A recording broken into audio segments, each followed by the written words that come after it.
Hi guys, so ang oras karon ay alas 12 na ang gabi.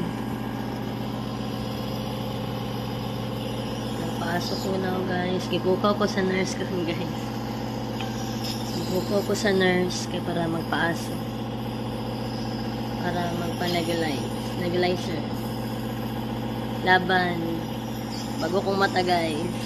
Gipukaw ko para magpaasok sa akong anak. Buti na lang akong anak tulog pa rin. Wala disturbo. Kaysa magsighilak na. Kada kong purwesyo, maghilak. Gani, tulog pa rin. Anak yun na. Whatever happens. Why happen. Tulog. Tulog kay tulog. Diba anak mo? Laban din.